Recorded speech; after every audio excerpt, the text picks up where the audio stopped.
Assalamualaikum warahmatullahi wabarakatuh. Perkenalkan, nama saya Muhammad Nabil Al-Ghifari. Saya dari kelas B.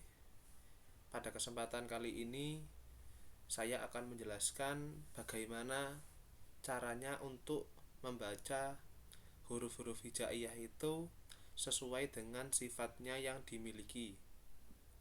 Sebelum saya mempraktekkan mulai dari huruf alif sampai ya, di sini saya akan mengulas sedikit mengenai sifat dari setiap huruf dan bagaimana keterkaitannya dengan makhrajnya. Yang pertama, sifat huruf hijaiyah ini memiliki karakteristik atau ciri-ciri yang melekat pada setiap hurufnya. Dan juga setiap hurufnya itu membedakan antara huruf yang memiliki makhraj atau tempat keluarnya dan memiliki sifat-sifatnya. Ini sangat penting harus kita pahami karena dalam ilmu tajwid nanti kita akan belajar bagaimana cara melafalkan huruf itu dengan baik dan benar. Maka sebelum kita beranjak ke ilmu tajwid, alangkah baiknya kita memperbaiki dulu, belajar dulu bagaimana cara kita melafalkan setiap hurufnya dengan benar sesuai dengan kaidah yang telah ditentukan. Sebelum saya praktekkan membaca huruf alif sampai ya, paling akhir saya akan mengulas sedikit sifat-sifat huruf yang dimiliki di huruf hijaiyah. Di antaranya adalah sifat yang berlawanan, itu ada hamas, ada syiddah, ada isti'la, ada idbaq, ada idlaq. Jadi ada 5 sampai 4 ya. Ada yang bilang 5, ada yang bilang 4. Itu sifat yang berlawanan di huruf hijaiyah. Artinya apa? Sifat ini itu memiliki perbedaan antara sifat satu dengan sifat lainnya. Misalkan antara huruf ini dan huruf ini itu memiliki cara pengucapan yang berbeda, maka ketika dibandingkan itu memiliki suara atau bunyi yang tidak sama, maka itu bisa dikatakan sifat yang berlawanan atau tidak serupa. Kemudian ada juga sifat yang tidak berlawanan. Itu ada beberapa jenis, macam-macamnya, diantaranya qalqalah, shafir, terus ada lin, ada inhiraf, ada takdir, ada tafasid, dan ada istitolah. Nah, dari macam-macam yang saya sebutkan tadi terkait dengan macam-macamnya, itu adalah jenis dari sifat yang tidak berlawanan. Artinya memiliki huruf-huruf tertentu yang huruf-huruf tersebut itu di dalamnya memiliki bunyi dan hasil suara yang sama, maka di antara sifat-sifat yang tidak berlawanan ini itu tidak sama dengan sifat yang berlawanan seperti tadi. Seperti itu. Sekarang akan saya contohkan bagaimana cara kita melafalkan huruf alif sampai ya beserta dengan sifat-sifatnya. Ini juga kita sering ketahui bahwa mungkin kalau kita kembali ke masa-masa sekolah dulu, terutama di masa SD atau di masa SMP, kita pernah belajar melafalkan huruf alif dulu, seperti contoh a, i, u, a. Nah, itu mungkin kita akan mempraktekkan seperti itu lagi, karena dari contoh yang akan kita baca mulai dari huruf alif sampai ya itu akan menimbulkan kesimpulan sebagai sifat-sifat dari huruf tertentu, dari sifat yang berlawanan sampai sifat yang tidak berlawanan. Nah, akan saya contohkan seperti ini. Dimulai dari huruf alif.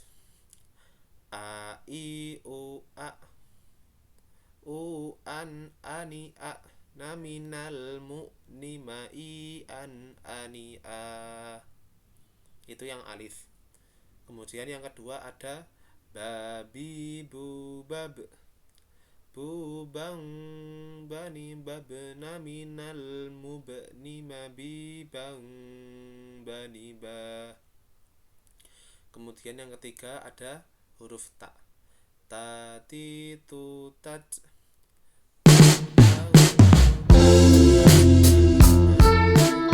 Mati tang tanita. Yang keempat ada huruf sa. Sa si su sas. Su sang sani sas naminal musni masi sang sani sa. Seterusnya ada yang huruf jim. Jaji ju jaj. Jujang jani jajna minal mujni majijang janija. Yang keenam ada huruf ha. Ha hi hu hah. Hu han hani hah na minal muhni mahi han hani ha. Seterusnya ada huruf kho. Kho hi hu khoh. Khu khon khoni khoh na minal muhni mahi khon khoni kho. Sampai di sini ketika kita membaca huruf a i u a, nah di situ kan huruf yang kedua itu disukunkan. Ketika huruf yang disukunkan itu bertemu dengan huruf setelahnya, itu masuk kepada pembahasan idgham. Ada yang dibaca tati tutat tutang.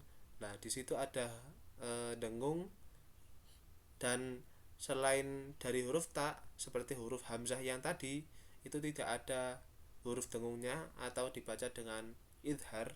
Nah, di situ kita juga bisa belajar macam-macam tajwid dan langsung praktek dengan contoh hurufnya seperti itu.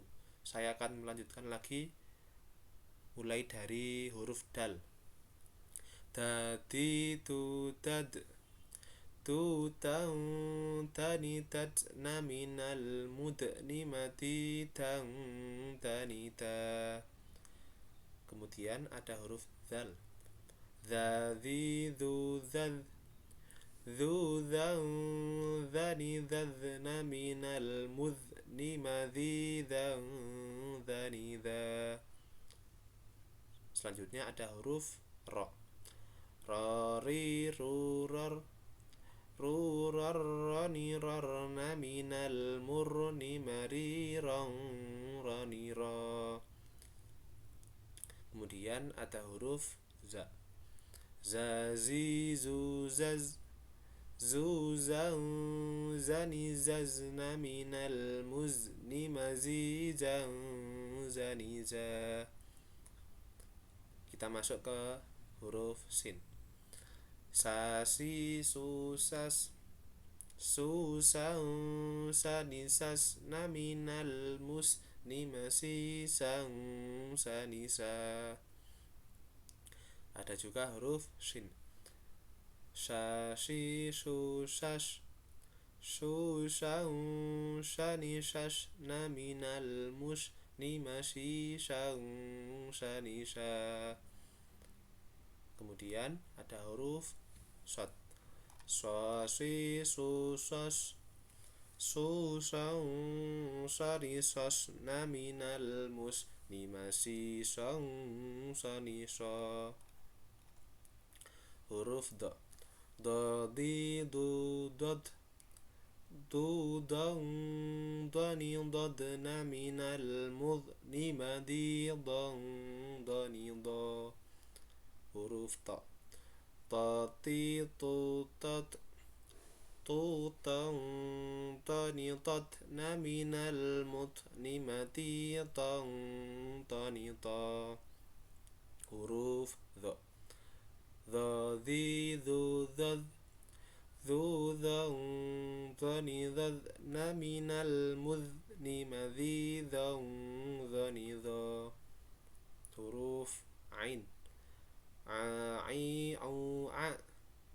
Au an ani a na minal mu'ni ma'i an ani a. Huruf ga. Ga gi gu ga. Gu gan ghanigha minal mughni ghanigha. Selanjutnya ada huruf fa. Fa fi fu faf fu fang fani faf na minal mufni ma fi fang fani fa. Huruf qa. Qa qi qu qaq qang qani qaq na minal muqni maqi qang qani qa. Huruf kaf. Kaki kukak kukang kani kak na minal mukni maki kang kanika. Huruf lam alif. Lali lulal lulal lalilal na minal mulni malilang lalila. Huruf mim. Mami mumam mumang mani mam na minal mumni mani mam mani ma. Huruf nun. Nani nunan nunan naninan na minal munni mani nang nanina. Huruf waw.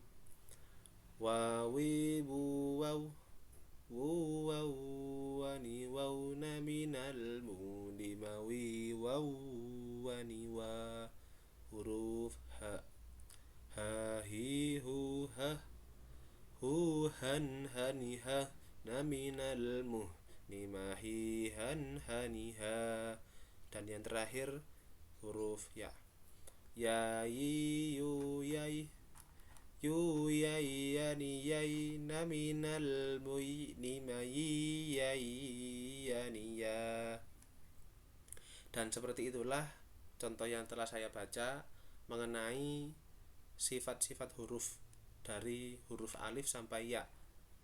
Yang saya baca itu ada jumlahnya 30 huruf hijaiyah. Dan sebelum saya tutup pada video ini, saya izin menyampaikan lagi bahwa sifat-sifat huruf ini adalah suatu keadaan yang dimana huruf tersebut itu menetap pada sesuatu yang lain. Itu pengertian secara sifatnya. Secara istilah, sifat-sifat huruf ini juga dapat diartikan sebagai keadaan yang dimana keadaan tersebut itu datang yang berlaku bagi suatu huruf jika dibaca itu tepat keluar dari makhrajnya atau jalan keluarnya. Dan tujuan kita, kenapa kok harus belajar sifat-sifat huruf, kok tidak cukup dengan belajar makhrajnya saja? Karena dengan kita mempelajari sifat-sifatul huruf ini, kita akan tahu bagaimana huruf-huruf tersebut keluar itu dari mulut kita itu semakin sesuai dengan keaslian, kemurnian dan kaidah-kaidah yang terkandung di dalam Al-Quran. Dan kita berpedoman pada sifat-sifat huruf yang telah dijelaskan di sumber-sumber yang telah dijelaskan pada kitab-kitab yang menjelaskan mengenai bab tajwid atau bab sifat-sifat huruf. Seperti itu. Jadi kesimpulan dari saya adalah